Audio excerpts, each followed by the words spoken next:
Kttv News. The Federation Accounts Allocations Committee (FAC) has shared to the 3 tiers of government the sum of 619.343 billion naira as Federation allocation for December 2020. From the amount inclusive cost of collection to Nigerian Customs Service, Department of Petroleum Resources and Federal Inland Revenue Service, the federal government received 218.3 billion naira, states 178.3 billion naira, the local government councils 131.8 billion naira, while the oil producing states received 31.8 billion naira as derivation. 13% of mineral revenue and the cost of collection, transfer and refunds got 59.1 billion naira. The total revenue distributable for the month was augmented with the sum of 6.9 billion naira and 3.4 billion naira from the Forex equalization account and exchange gains difference, respectively. This is contained in the communique by the Federal Account Allocation Committee (FAC) at the end of the meeting showed that the gross revenue available from value-added tax (VAT) for December 2020 was 171.4 billion naira as against November 2020, resulting in an increase of 14.5 billion naira. The federal government got 23.9 billion naira, state 79.6 billion naira, local government councils 55.7 billion naira, while cost of collection, FIRS, and NCS got 6.8 billion naira, and allocation to NECT project received 5.1 billion naira. Muslims have been called often to always fear Allah and remember this for their betterment here and thereafter. This is part of the Friday prayer sermon delivered by the Chief Imam of Al-Qalam University Jumaat Masjid, Ustaz Murtala Abdul Rashid. Correspondent Dahiru Abba has details of the report. Ustaz Murtala Abdul Rashid charged Muslims to always be of good conduct and remember death for them to perform good deeds. He also urged Muslims to intensify effort in doing good deeds and shun any act contrary to the teachings of Islam for them to have Allah's mercy and forgiveness in the hereafter. The Chief Imam called on Muslims, especially wealthy individuals, to be sacrificing parts of their wealth in propagating the religion of Islam. Ustaz Murtala Abdul Rashid drew the attention of Muslims who are accumulating wealth to remember the day of judgment and give out zakat as directed by the Almighty Allah in the Holy Quran. The Chief Imam quoted some verses from the Holy Quran and hadiths of the Prophet Muhammad, peace and blessings of Allah be upon him, on the need for Muslims to fear Allah and do good for them to have His mercy. He called on Muslims to love and assist one another, especially in this trying time, saying, Allah will assist whoever helps his Muslim brother here in this world and the hereafter. Ustaz Murtada Abdul Rashid warned Muslims against committing sins and charged them to seek for Allah's forgiveness. Shortly after the sermon, the Chief Imam led hundreds of Muslims to 2 rakat Jumaat prayer. Allahu Akbar.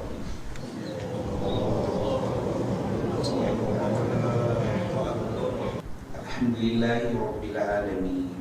الرحمن الرحيم مالك يوم الدين. Dahiru Abba reporting for Kttv News. The Special Advisor on Youth Development, Alhaji Ibrahim Khalil Aminu, restated the Masari-led administration commitments towards improving the living standard of youth. Alhaji Ibrahim Khalil Aminu stated this when he inaugurated a committee for the forthcoming local government election of National Youth Council of Nigeria Katsina State Chapter. Correspondent Abdulaziz Salisu completes the report. The Special Advisor on Youth Development, Alhaji Ibrahim Khalil Aminu, represented by the Assistant Director Youth Development, Alhaji Sanusi Abdullahi Jarrah, charged the inaugurated members to fear Allah in discharging their assigned duties. Alhaji Ibrahim Khalil Aminu, who described youth as a backbone of any nation, hence the need of them to support government policies and programs to attain meaningful development. He equally charged the youth in Kttv State to shun any act capable of tarnishing their image and to be good ambassadors of the state at all times. Earlier, the Kttv State Chairman, National Youth Council of Nigeria, Comrade Shamsuddin Ibrahim, who is in charge of selling the nomination forms to candidates who will contest for various posts at all the 34 local governments of the state, assured to conduct free, fair, and credible election in accordance with the constitutional provision of the council. He also applauded the Masari-led administration and the Commissioner Youth and Social Development for their concern toward improving the living condition of teeming youth in the state. The Secretary, National Youth Council of Nigeria, Kttv State Chapter, Comrade Muhammad Haruna Tagero, highlighted the guidelines and the criteria for the smooth conduct of the election. Comrade Muhammad Haruna Tagero said, the validation and revalidation of youth association is still ongoing across the 34 local governments of the state. It closed on 28th of January this year. Abdul Aziz Salisu reporting for Kttv News. The Katsina State Government has provided 3,500 infrared thermometers to State Universal Basic Education Board (SUBEV) for onward distribution to primary schools, junior secondary schools, and integrated Quranic schools across the state. Launching the distribution of the thermometers, the SUBEV Chairman Alhaji Lawal Buhari Daura, represented by the Board Secretary Alhaji Isa Muhammad, explained that the thermometers will be distributed across the 34 local governments of the state. Alhaji Lawal Buhari Daura further said that thermometers were provided through the base program in the state to ensure full compliance to COVID-19 guidelines prior to school's resumption. He enjoined that education secretaries across the 34 local governments to ensure proper orientation on how to handle the thermometers for proper utilization. Alhaji Lawal Buhari Daura commended the State Governor Alhaji Aminu Bello Masari for his zeal towards ensuring sound knowledge to pupils, as well as the commitment to contain the COVID-19 spread. Speaking on behalf of the Education Secretary, the Forum Chairman Usman Umar Adwa commended the State Government, SUBEV and BESTA for providing the thermometers and assure for their proper utilization. In another development, the SUBEV Chairman Alhaji Lawal Buhari Daura has attended the closing ceremony of a 5-day training of teachers on strengthening mathematics and science education in Daura Zone. He appealed to the participants to step down the training to other teachers who were not opportune to attend. Kankara local government has donated 10 motorcycles to members of Vigilant Group in Kankara and Kttv districts. The acting head of the local government administration of the area, Alhaji Nura Al-Hassan Machika, launched the presentation of the motorcycles at the premises of the local government. Alhaji Nura Al-Hassan says the gesture was meant to assist Vigilant Group in complementing government effort of promoting peace and stability in the area. The acting head of local government administration, who expressed appreciation over the relative peace being experienced in the area and the state at large, pray for its sustenance. Alhaji Nura Al-Hassan acknowledged the support and contribution of traditional rulers towards ensuring peaceful coexistence in the area. In their separate remarks, the representative of member representing the area at the State House of Assembly and the Chairman Police Public Relations Committee commended the local government for the provision of the motorcycles. They call on the beneficiaries to make good use of the motorcycles to achieve the set objectives.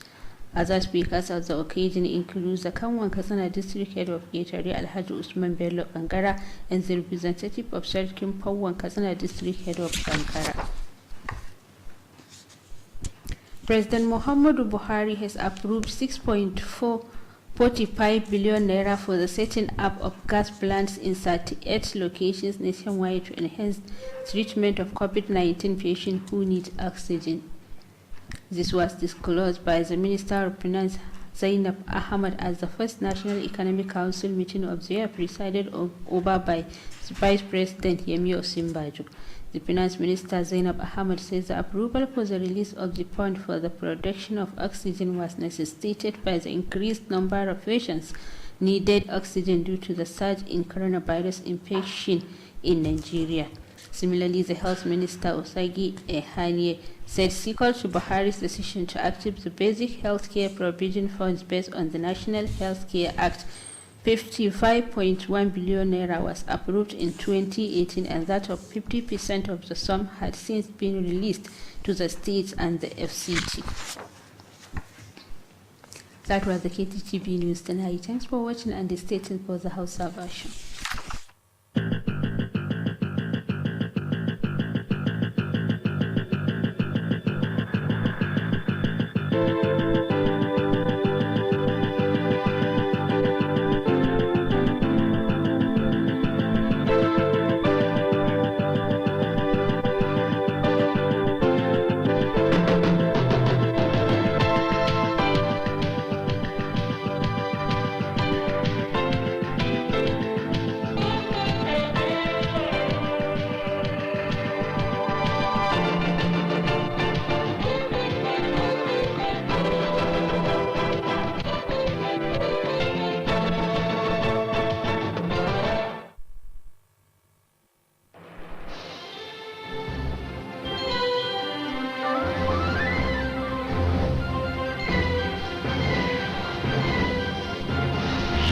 Watching Kttv, Katsina State Television.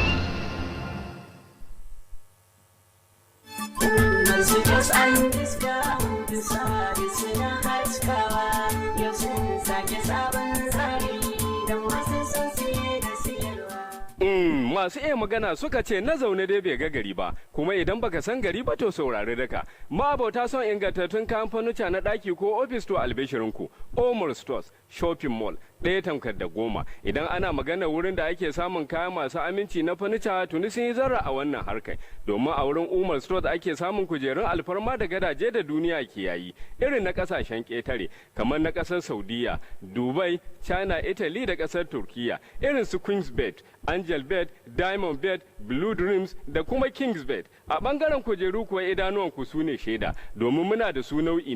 Muna sayar da ɗakin adana sutura wato wardrobe, show glass ɗan yayi, teburin cin abinci dining table, da kuma teburi na sa a ɗakin taro da kujerun shi. Masu buƙatar kayan kallo da kayan kicin, Alhaji Umar ya la'akari da buƙatunku. Fridge, injinan wanki, mata masu buƙatar atamfofi na shiga tsara da lesussuka 'yan yayi masu aji irin naku, muna da kayan 'yan kanti na maza da mata, takalman sa da jikuna, kayan wasannin yara, akwai su sai kun darje. Sannan mun yi shiri na musamman na amfani da na'urar cire kuɗi nan take wato POS machine don kawo sauƙi ga abokan huɗa. Umar Store Shopping Mall na nan akan titin IBB akan hanyar zuwa babban masallacin Juma'a na Kofar Soro na birnin Katsina, ko kuma sabon shagon mu na Umar Stores and Discount Limited da ke kan titin zuwa tsohon CBN yana kallon sabon bankin First Bank.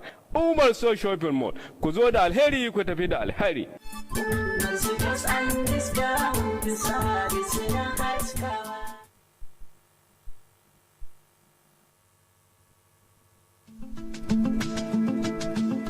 Silicon Heights International College is an ideal automated school system designed for nursery, primary and secondary school with the aim of increasing efficiency and promoting ICT image.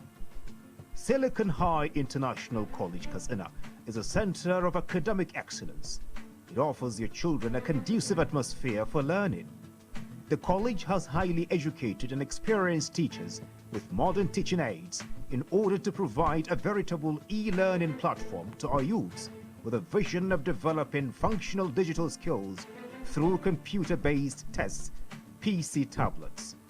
The nursery and primary sections will not be using smart boards for classes, but will be having an interactive classroom session where they will be introduced to e-learning gradually as they progress to secondary school. Each secondary school student is entitled to a tab. The sale of admission forms into Nursery 1 to 3, Primary 1 to 3, and JSS 1 to 3 is on at the school premises, number 1 Turakisani Stores Road, Commercial Layout, Gidandawa, Katsina. You can contact us at 080-3637-2567 or 090-5395-9983 or 080-3588-8483 or our website address at https www.siliconheight.school.ng or our email address at email@siliconheight.school.ng. Parents and guardians can register online on the above address.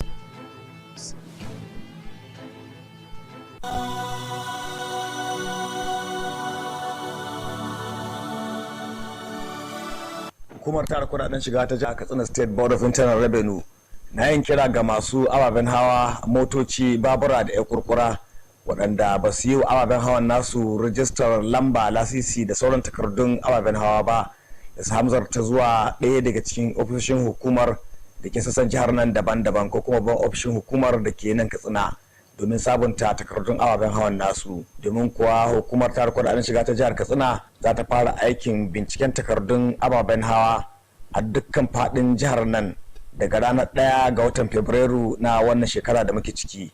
A batuna amfani da ababen hawa marasa takardu, lamba da kuma lasisi babban laifi ne. Wannan tunatarwa ce daga shugaban hukumar tara kudaden shiga ta jihar Katsina, Alhaji Mustapha Muhammad Siraj.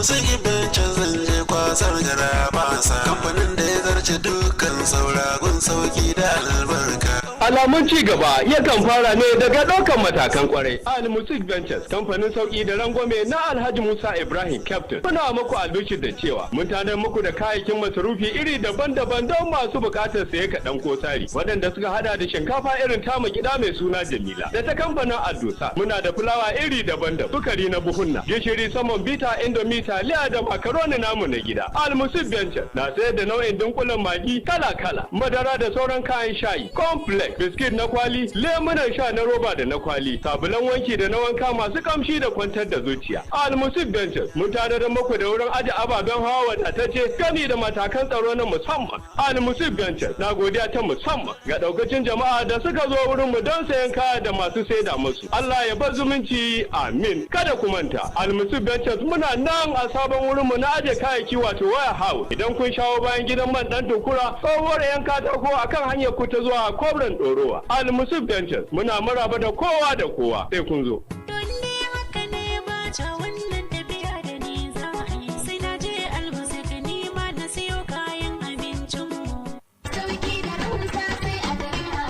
House Katsina, cibiyar kasuwanci mai tafiya daidai da zamani. An kawo atamfofi manya da ƙanana, ga lesussuka da material, akwai kuma shadda trouser, ga bangaren jukkuna da takalma na mata da na maza, akwatunan troli, kayan yara, yan kanti, takalman mata manya da ƙanana, akwai kuma dogayen riguna na mata, yan kwalisa, akwai shagon waya salula da kayanta, nau'in wayoyin android da masu malatsai na zamani, ga kuma bangaren kayan dinki, sayan ɗaya ko sari, nau'in zanurruka da zub akwai kuma zaren ulu da mata masu aikin saka. Mu leƙa bangaren kayan kicin, za ku ga kuloli da plate da duk wani nau'in kayan kicin ana saidawa. Akwai bangaren awarwaro, yan kunna da sarka, ga kuma bangaren kayan kamshi nau'i kala-kala. Greenhouse Katsina sun kuma kawo kayan electronics, za ku samu manya da ƙananan fridge, ga kuma TV plasma, generators da fankoki masu ɗaukar caji. Greenhouse Katsina suna nan a titin IBB daura da tsohuwar information daga tsallaken yamma a nan birnin Katsina.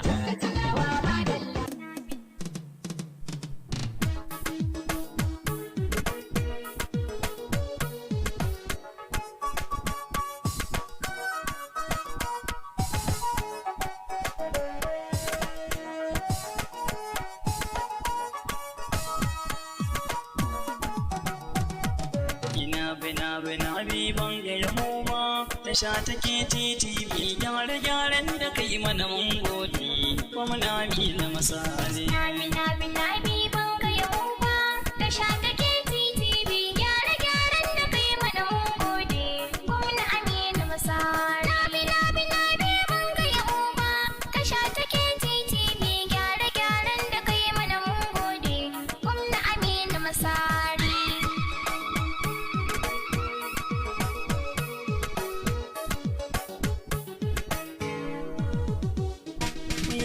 Yau da kullum tallata bola tasha take Kttv ikon ka yasa tashar mu wuce tsara kuma amina masali naulele ko salatin ka kara tashar mu Kttv alihi safi har da wali masu aikin alkhairi. Nabi ban ka yabo ba da sha take Kttv gyare-gyaren da kai mana mun gode. Gwamna Aminu Masari. Salisu Arabi ne ikiwani. Da sha take Kttv. Da fito muku da wani sabon launi. Gwamna Aminu Masari. Jinjina wata sharma ta zamani. Da sharmuke Kttv. Ya godiya gungun san gwamna Hajji Aminu Masari. Nabi ban ka yabo ba da sha take Kttv gyare-gyaren da kai mana mun gode. Gwamna Aminu Masari. Shirye-shiryen mu yanzu sun canza. Da sha take Kttv. Kayan aikin mu ne duka aka canza. Gwamna Aminu Masari. Ma'aikatan mu ba ko ɗaya da ya gaza. Da sharmuke Kttv. Ka sabanar da mu dole mu gode ma Gwamna Aminu Masari. Nabi ban ka yabo ba da sha take Kttv gyare-gyaren da kai mana mun gode. Gwamna Aminu Masari. Ta su kuma ga in bata. Da sha take Kttv. Babu ta shirin mu ba mun kuta. Gwamna Aminu Masari. Ida ta yi rama sabo mu fahimta. Da sharmuke Kttv. Iman na sabarin inda za mu sa shirye-shiryen mu a jeri. Nabi ban ka yabo ba da sha take Kttv gyare-gyaren da kai mana mun gode. Gwamna Aminu Masari. Studio kwanturan ɗin ya canza.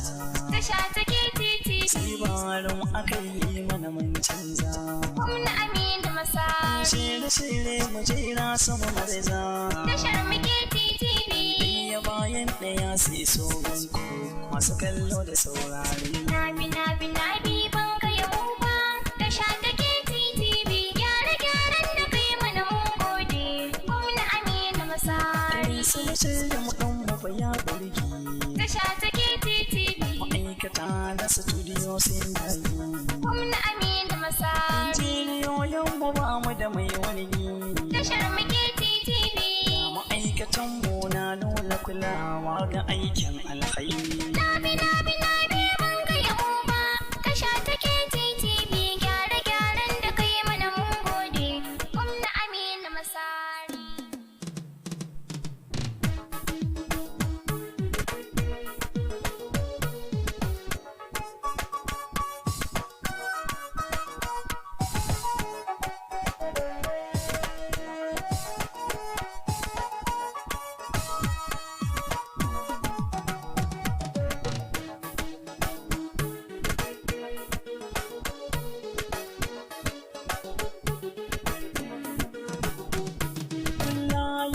Gira mu ga mu da mota. Da sha take Kttv. Ka ba mu hidimar kafa ka kuta. Gwamna Aminu Masari. Za a yi maka ka kawo ta. Da sharmuke Kttv. Za mu tallata ma kayan ka kuma ka ta yi kana ta sirori. Nabi ban ka yabo ba da sha take Kttv gyare-gyaren da kai mana mun gode.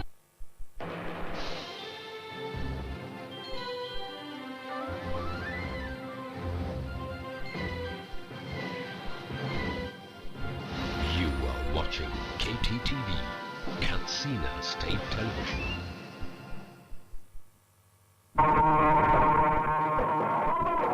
A labarin na daren yau, gwamna Aminu Bello Masari ya yi kira ga ɗaliban da ke karatun aikin likita da su tsayo akan ka'idojin sana'arsu.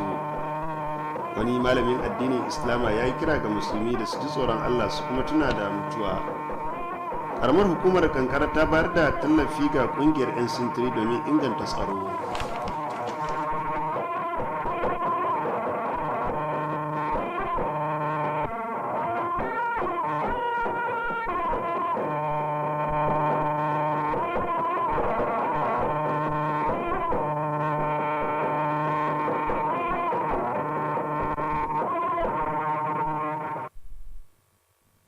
Masu kallon gidan talabijin na jihar Katsina, assalamu alaikum, barkanmu da dare ga kuma fassarar labarin wanda ni Dahiru Abba zan karanto. Gwamna Aminu Bello Masari ya yi kira ga ɗalibai 'yan asalin jihar Katsina masu koyon aikin likita da ke karatu a makarantu daban-daban da su sanya jihar nan da ma aikin jin ƙayin al'umma a matsayin abu na farko bayan sun kammala karatunsu. Gwamnan ya yi wannan kiran ne sa'ilin da ya karbi shugabannin kungiyar karkashin jagorancin shugaban kungiyar na ƙasa Gidado Sani Yashe a lokacin da suka kai masa ziyara.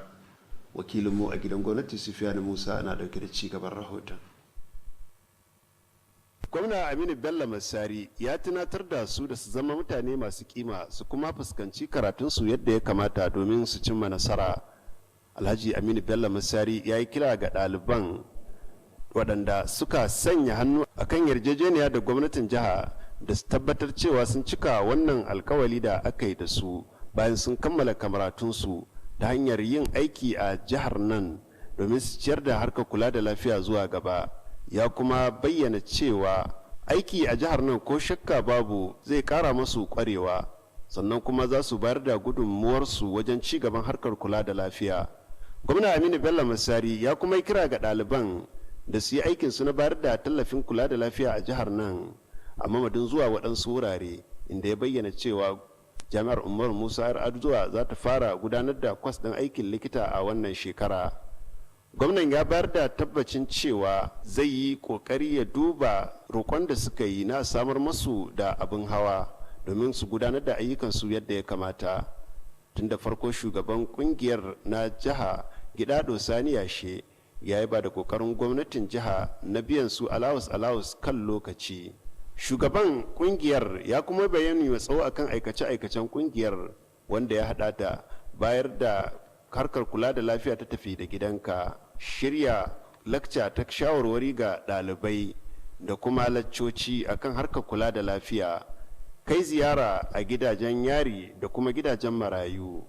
Ya kuma yi roƙo ga gwamnatin jiha da ta sama ma ƙungiyar da abin hawa domin samun nasarar gudanar da shirye-shiryen su na yau da kullum. Ƙarshen rahoton kenan. Majalisar Tattalin Arziki ta ƙasa za ta haɗa hannu da gwamnatin jihar Katsina domin tabbatar da ci gaba mai ɗorewa. Shugabar wakilan mambobi hudu na majalisar Mrs. Mercy Idion ce ta bayyana haka a lokacin da ta jagoranci sauran mambobin domin duba wasu ayyuka da gwamnatin Masari ta aiwatar. Wakilin Shamsuddin Habibu na ɗauke da ci gaban rahoton. Babban sakatare na ma'aikatar da ke kula da kasafin kuɗi da kuma bunƙasa tattalin arziki na jihar Alhaji Abdulhamid Garba Sabo da daraktan da ke kula da harkokin tsare-tsare na wannan ma'aikata Alhaji Ibrahim Maida su suka zagaya da wannan tawaga sassa daban-daban na ayyukan da aka duba. Kananan hukumomin da aka ziyarta sun haɗa da karamar hukumar Rini da Mani da Caranci da Katsina da kuma karamar hukumar Daura. Ayyukan da wannan tawaga ta duba sun haɗa da hukumar da ke kula da horar da matasa sana'o'i ta jiha ta Youth Club Village da ke nan Katsina da kuma makarantar da ke kula da harkokin ilimin na'ura mai kwakwalwa da kuma harkokin mulki gami da wajen da ake noman rani na Ladinawa da ke a karamar hukumar Rimi da kuma makarantar mata da ke a garin Ajiwa. Sauran ayyukan da aka duba sun hada da aikin gyara da kuma ɗaukaka darajar madatsar ruwa ta Ajiwa da kuma wajen samar da ruwan sha da ke a garin Muduru gami da hanyar tashi daga Safke zuwa Ɗan Auni zuwa karamar hukumar Dutse. Sauran ayyukan da aka duba sun haɗa da gyaran asibitin garin Daura da kuma makarantar family support da ke a garin na Daura gami da makarantar primary ta garin Jani. A dukkanin da aka ziyarta shugaban wannan tawaga Ms. Mercy Idion ta nuna gamsuwa bisa ga ɗimbin ayyukan ci gaban da gwamnatin jihar ta aiwatar daga hawanta a kawo mulki zuwa yanzu. Ms. Mercy Idion ta ba tabbacin gabatar da rahoto na wannan ziyarar da suka kawo a jihar Katsina da kwamitin da ke kula da harkokin bunƙasa tattalin arziki na ƙasa a zamanta da za ta gudanar a wata mai zuwa. Ta kuma maƙoƙarin gwamnan jihar Katsina Alhaji Aminu Bello Masar akan yadda yake tsantsan wajen kashe kuɗaɗen al'umma, inda ta ba da tabbacin wannan kwamiti na ba gwamnati dukkanin goyon baya wajen gudanar da ayyukansa. Babban sakatare da ma'aikatar da ke kula da kasafin kuɗi da bunƙasa tattalin arziki Alhaji Abdulhamid Garba Sabo wanda ya jagoranci wannan tawaga a dukkanin inda aka ziyarta a lokacin wannan ziyara. Ya ba maƙoƙarin gwamnatin tarayya musamman kwamitin da ke kula da harkokin tattalin arziki na ƙasa bisa ga ƙoƙarin da yake na tallafa ma jihohi domin ƙara samun dawwammamen ci gaba. Ƙarshen rahoton kenan Shamsuddin Habib. Kwamitin da ke rarraba arzikin ƙasar nan daga asusun tarayya ya raba naira biliyan 619.343 a matsayin kudaden kaso daga gwamnatin tarayya na watan disamban shekarar 2020 daga kudaden da aka samu daga hukumar kwastan, sashen albarkatun man fetur, hukumar tattara haraji ta kasa. Gwamnatin tarayya ta karbi naira biliyan 218, gwamnatocin jiha sun karbi sama da naira biliyan 218, a yayin da kananan hukumomi suka karbi sama da naira biliyan 130. inda jihohin da ke samar da man fetur suka karbi naira biliyan 31. Wannan na kunshe ne a wata takardar manema labarai daga kwamitin rarraba tattalin arzikin ƙasa, inda a ƙarshen taro ya nuna cewa kudaden shiga da aka samu daga harajin kayayyaki a watan Disamba ya kai sama da naira biliyan 171. An yi kira ga al'ummar masu tsoron Allah su kuma tuna mutuwa domin su rabauta a nan duniya da ma gobe kiyama. Wannan wani bangare ne na hudubar sallar Juma'a da babban limamin masallacin Juma'a na Jami'ar Alkalam Ustaz Murtala Abdulrashid ya gabatar.